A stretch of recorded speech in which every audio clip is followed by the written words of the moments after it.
Magandang umaga po sa inyong lahat. Mga ginigili kong kapatid, ano ang gagawin ninyo kapag naharap kayo sa isang krisis ng buhay? Katulad ni Jose na narinig natin sa Ebanghelyo, nagkaroon siya ng krisis. Nakatakda na siyang ikasal sa isang babae, ngunit natagpuan niyang ito'y nagdadalang tao. Krisis. Araw-araw, may kinakaharap tayong krisis ng buhay.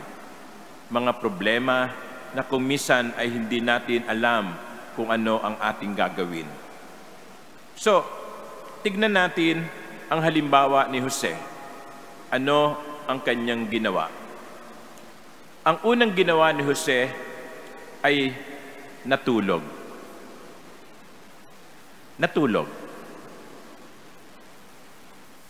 Natulog, literally. Pag ang isang tao ay natutulog, tanda ito ng pagtitiwala.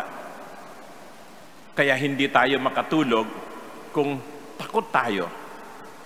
Kung hindi natin pinagtitiwalaan yung katabi natin o yung kasama natin. Baka pagtulog ako bigla akong halikan nito. No? Baka pag natulog ako biglang kunin nito ang aking pitaka. Ang isang taong nakakatulog ay isang taong nagtitiwala. Kaya nga po, katulad ngayon, madaling araw, mag-aalas 5, hindi naman tayo karaniwang nagdiriwang ng misa ng 4:30. Marami sa inyo ang gumising ng maaga o baka hindi pa natutulog. Ang iba sa inyo ay galing sa trabaho, dumiretso na sa katedral. Kaya, kapag may nakita ako ngayon na natutulog, habang ako ay nag-homily, iisipin ko na lang, ang laki ng tiwala niyang taong niya sa akin. Matulog. Kung hindi man matulog literal, matulog din ng figurative. Hindi ipipikit ang mata, kundi hihinto. Pause. May crisis, let us pause. Let us see what will happen. Let us see what we should do. Matulog. Yan ang ginawa ni Jose. Ang ikalawang ginawa ni Jose ay gumising. Hindi naman siya natulog lang. Siya'y gumising. At nang siya'y gumising, sabi dito sa Ebanghelyo, sinunod niya ang utos ng anghel ng Panginoon. Merong ibang mga tao, tulog lang ng tulog. Iaasa na lamang sa Diyos ang kanyang problema. Pag may krisis, magdadasal sa Panginoon, Panginoon, bahala ka na po sa problema ko. Parang sinasabi natin sa Panginoon, Panginoon, wala akong gagawin, bahala ka na. Hindi. Nasa Diyos ang awa, nasa tao ang gawa. Matulog, pero gumising. Kumilos. Hindi natin pwedeng laging iniaasa sa ibang tao ang kalutasan sa ating problema.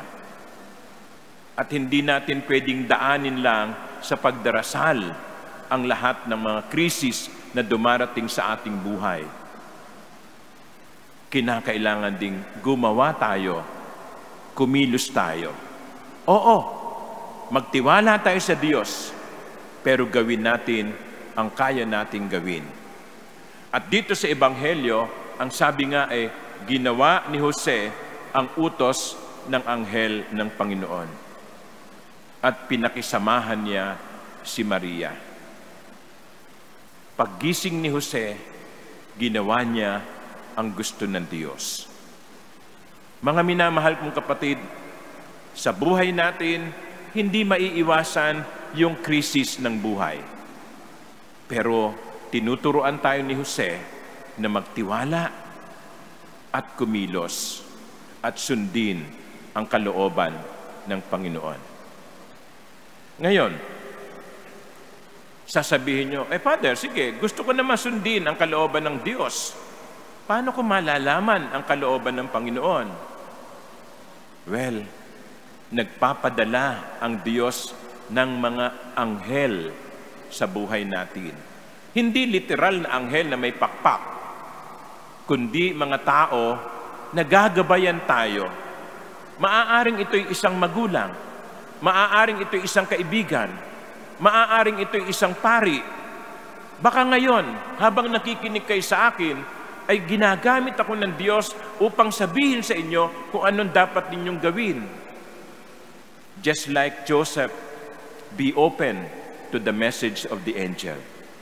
Just like Joseph, be open to the guidance of the angel. At ito, mga kapatid, ang titiyakin ko sa inyo, kapag ginawa natin ang gusto ng Diyos, hindi tayo maliligaw. Hindi tayo magkakamali. Hindi tayo mapapahamak. Hilingin natin, mga kapatid, ang panalangin ni San Jose, nawa, katulad niya, tayo ay laging magtiwala sa kalooban ng Panginoon at gawin kung ano ang utos ng Diyos. Amen.